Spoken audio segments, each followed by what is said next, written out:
में मिल रही है। हरिद्वार से मुख्यमंत्री योगी आदित्यनाथ का संबोधन वहां पर शुरू हो चुका है। हम आपको सीधा वहीं ले चलते हैं।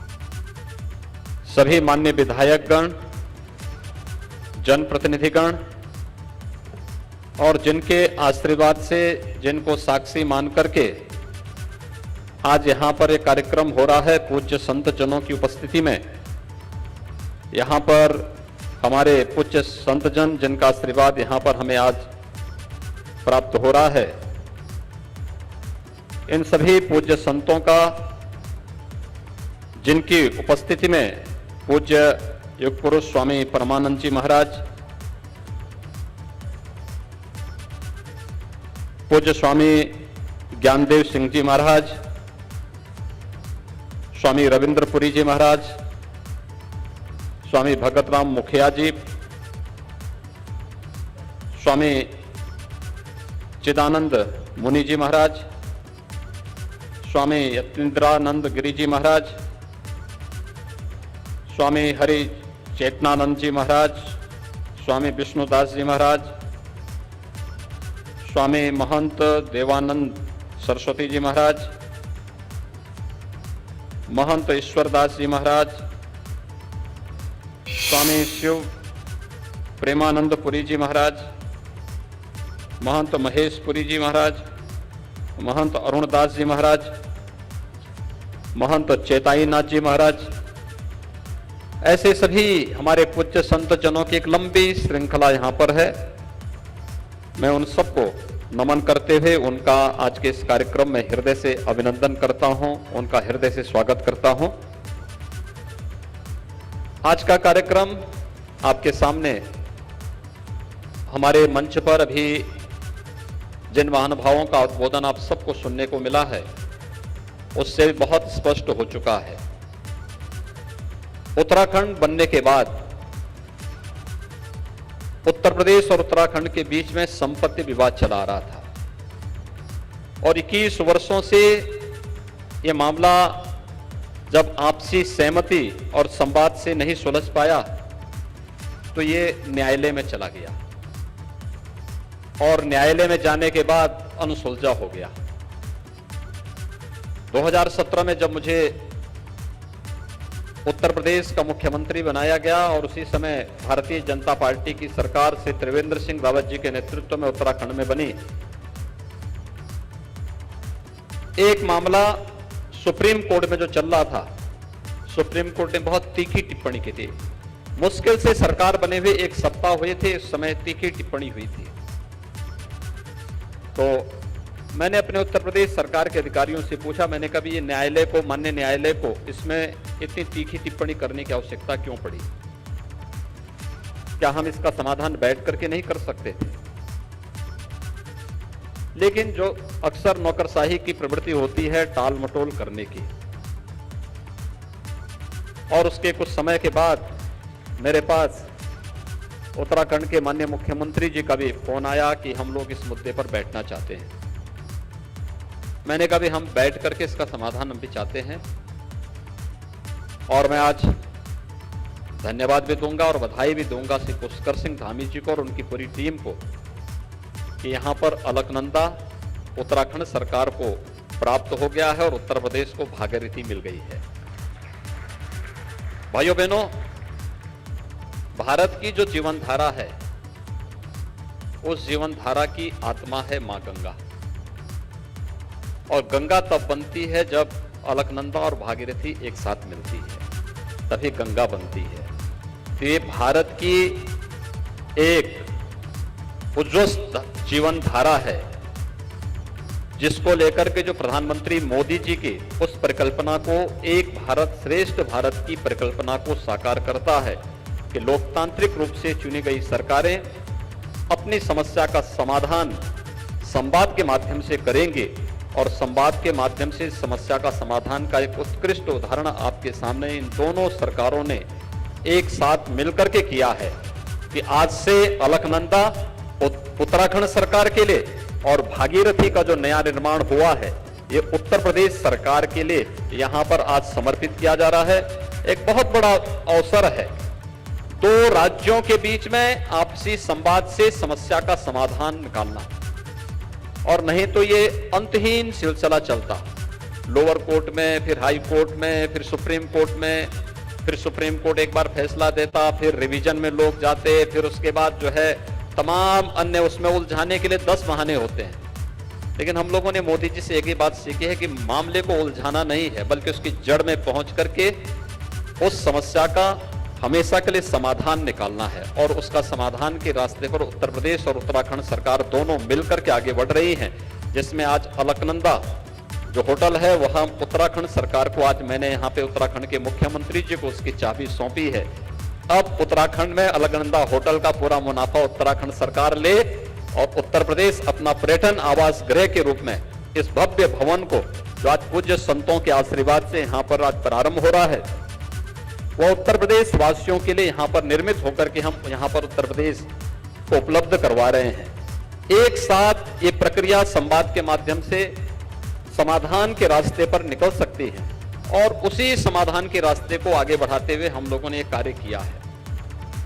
भाइयों बहनों, ये उत्तराखंड देवभूमि है और उत्तराखंड के देवभूमि न केवल भारत की आध्यात्मिक रूप से पूरे भारतवासियों को, 100 करोड़ भारतवासियों को अपनी ओर आकर्षित कर सकती है, उतनी क्षमता रखती है। कौन ऐसा भारतीय होगा जो उत्तराखंड के 4 धामों का दर्शन करने के लिए ललायित न हो? कौन ऐसा होगा जो हरिद्वार में मां गंगा में हर जी की पेड़ी में स्नान करने के लिए अपने आप को तावला न पाता हो?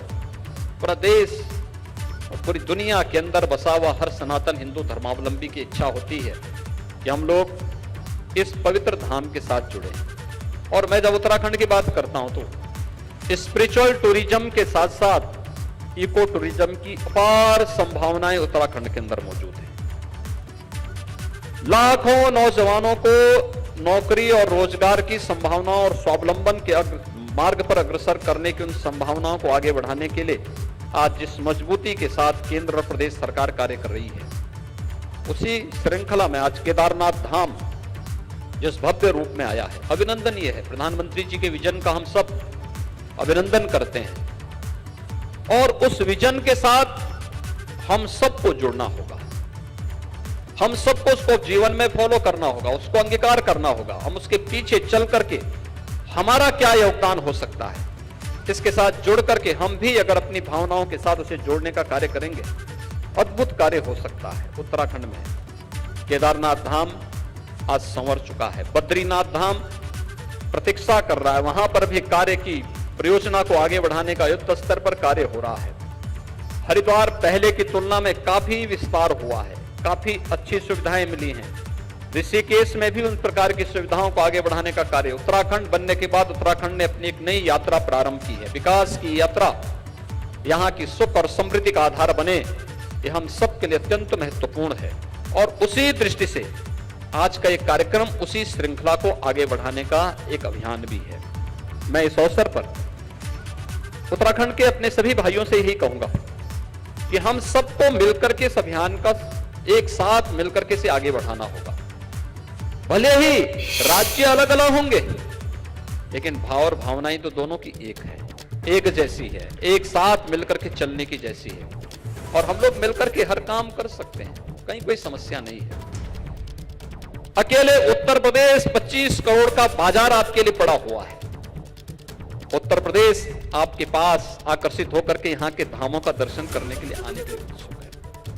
हमें सुविधाएं देनी होंगी, आतिथ्य सत्कार का, उत्तराखंड की परंपरा का, उसको आगे बढ़ाने के लिए तत्पर होना होगा।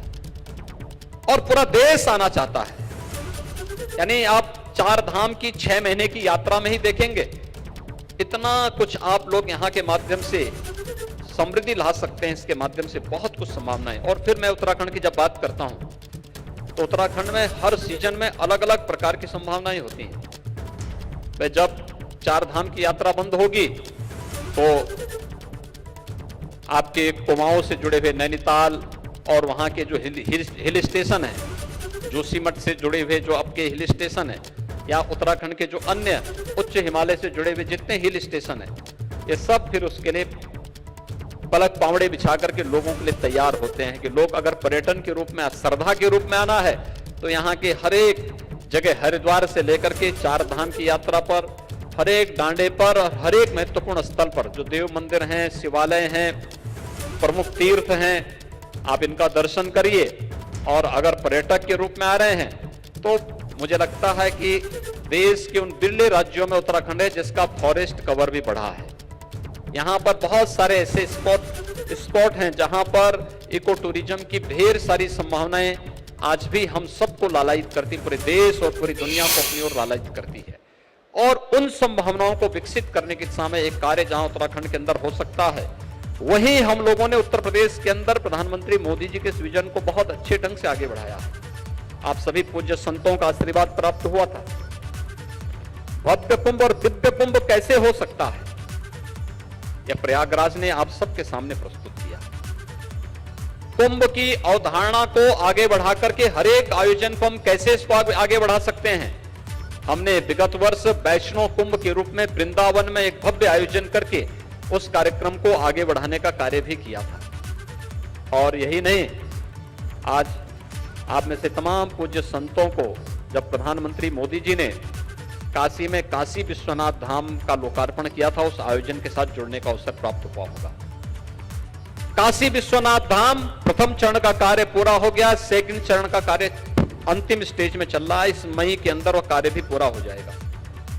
और काशी विश्वनाथ धाम की स्थिति यह है कि 1 लाख श्रद्धालु प्रतिदिन आ रहा है वहां पर। वर्तमान में मुख्य पर्वों और त्योहारों पर यह संख्या 5 से 7 लाख प्रतिदिन जाती है।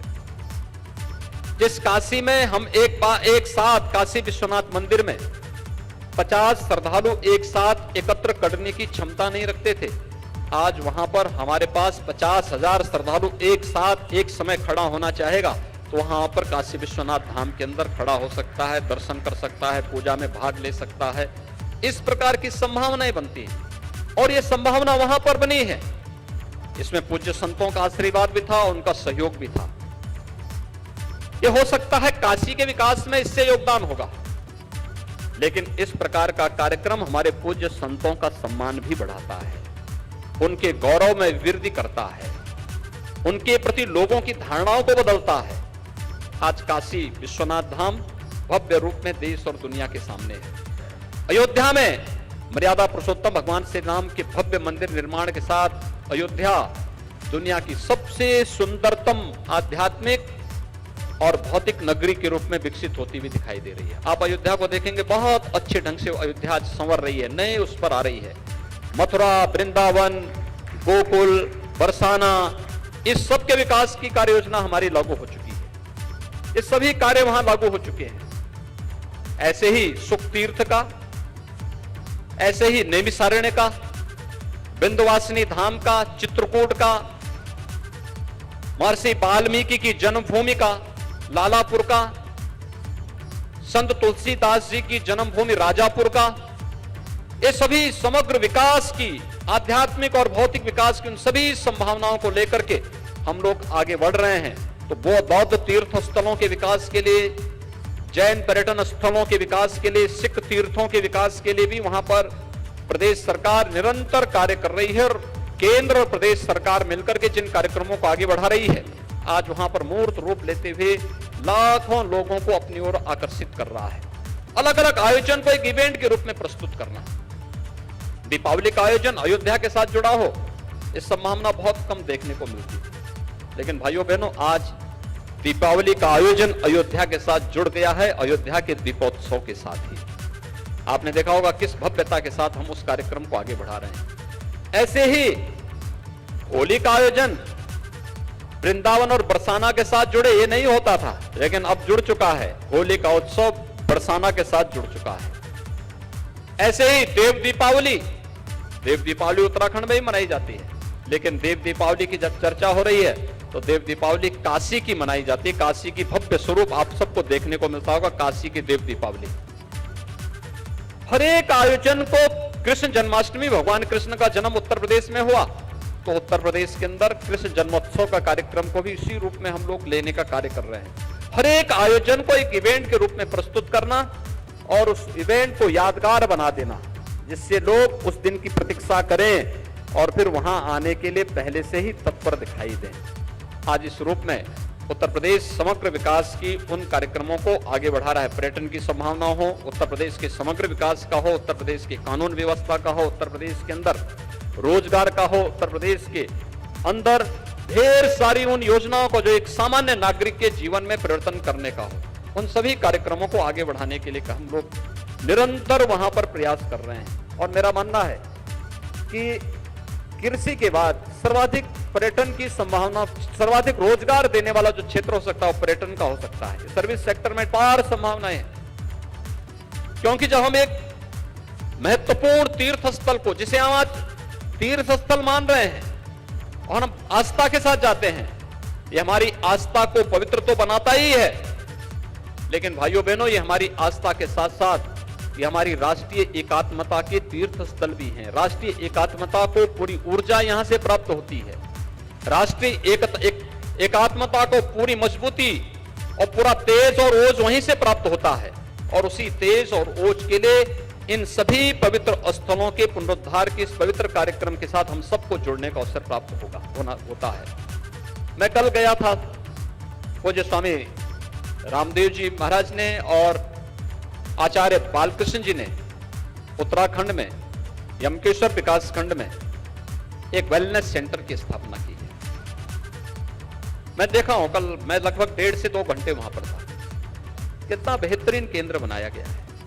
सचमुच मैं अभिनंदन करूंगा उनका कि उन्होंने एक अच्छे केंद्र को, यानी जो एक पहाड़ी, सूखी पहाड़ी थी, मुझे परसों ही इसके बारे में जब आचार्य जी ने बताया, स्वामी चिदानंद मुनि जी महाराज ने बताया कि अच्छा वहां पे बना हुआ है, तो मैंने इस बारे में कहा। यद्यपि कार्यक्रम के ठीक पहले खूब बारिश हुई, खूब आंधी चली, लेकिन जब हमारा कार्यक्रम वहां बनने के लिए हुआ तो मौसम बहुत शांत और सुहावना हो गया।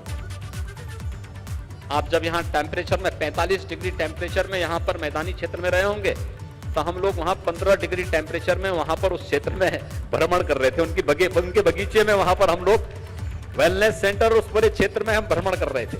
कितना आनंददायक क्षेत्र बना था। सूखी पहाड़ी, कुछ नहीं होता था, एकदम पथरीली पहाड़ी, पत्थर भी सामान्य नहीं, वे मोटे मोटे पत्थर, जिसमें अगर किसी का नंगा पैर पड़ जाए तो वह कांटे बगैर छोड़ेगा नहीं।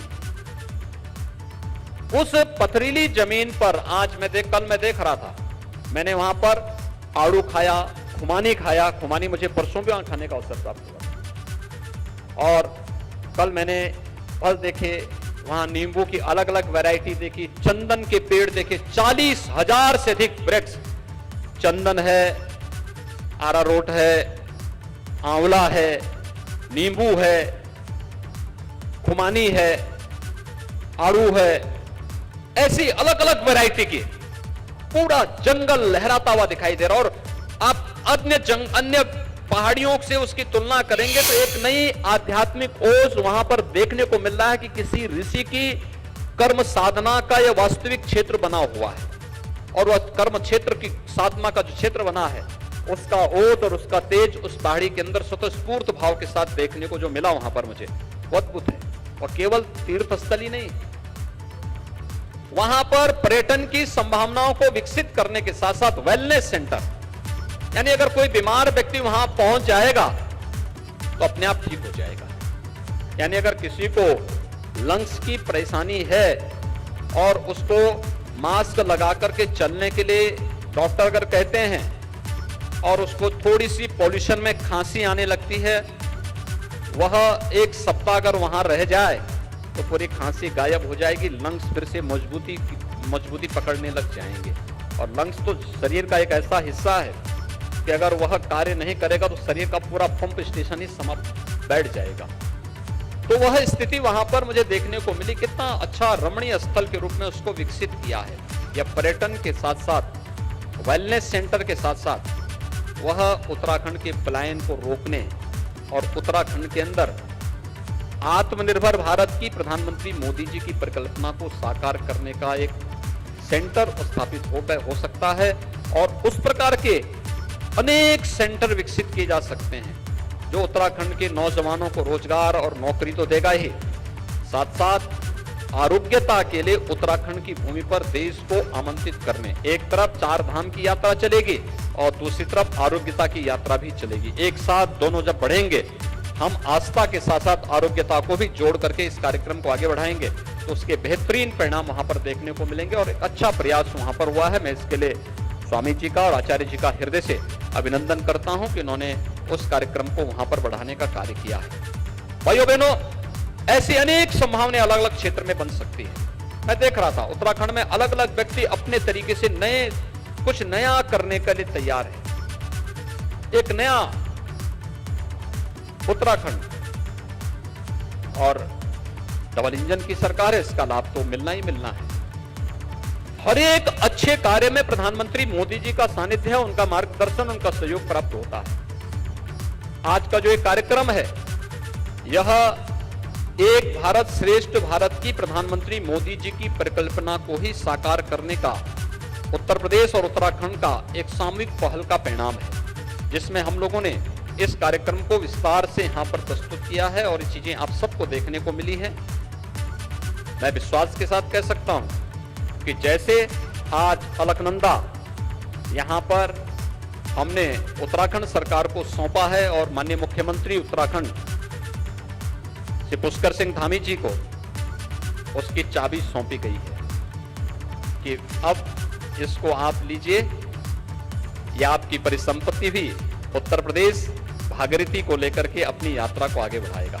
और याद रखना, जीवन की जो धारा है, जो गंगा जिसकी आत्मा है, ये तभी गंगा बनती है जब भागीरथी और गंगा मिलकर के, भागीरथी और अलकनंदा मिलती है, तभी गंगा बनती है। और उसी गंगा की धारा को जो जीवन की धारा बन सके, भारत की धारा बन सके, उस धारा को हम लोगों को इसी रूप में आगे बढ़ा के लेके चलना है। जितनी भी हमारी समस्याएं हैं, वे सभी समस्याएं बहुत अच्छे ढंग से समाधान की ओर बढ़ी हैं और उसका समाधान, सबका समाधान होगा। हमने कहा ना, हम समस्याओं को छोड़ते नहीं, ध्यान से सुनेंगे, लेकिन समाधान उसका इस रूप में निकालेंगे कि हर पक्ष अपने आप को संतुष्ट महसूस करेगा और हर व्यक्ति प्रफुल्लित महसूस करेगा। और यह स्थिति रही। मैं आप सबका हृदय से धन्यवाद ज्ञापित करूंगा। पूज्य संतों का खासतौर पर उनका आशीर्वाद आज यहाँ प्राप्त हो रहा है। मैं पिछले 3 दिन से उत्तराखंड में हूँ और पिछले 3 दिन से मुझे उत्तराखंड में अलग अलग जगहों पर देखने को जगह जाने का अवसर प्राप्त हुआ है और मुझे बहुत अच्छा लगा कि ये मेरी मातृभूमि भी है और मेरी माँ भी यही निवास करती है। तो मुझे दोनों के दर्शन करने का सौभाग्य प्राप्त हुआ।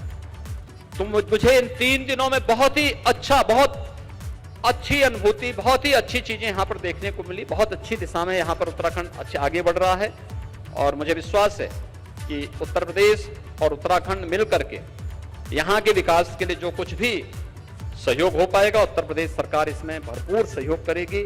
हम लोग सभी मिलकर के, मुझे लगता है उत्तर प्रदेश वासी इस बारे में भावनाएं रखता है कि यहाँ का समग्र विकास होना चाहिए। यहाँ पर हर एक समस्या के समाधान के लिए यहाँ की सरकार के द्वारा जो पहल की गई है, उसमें एक सकारात्मक सहयोग मिलना चाहिए और उस सकारात्मक सहयोग के लिए हम सभी लोग मिलकर के कार्यक्रम आगे बढ़ाएंगे।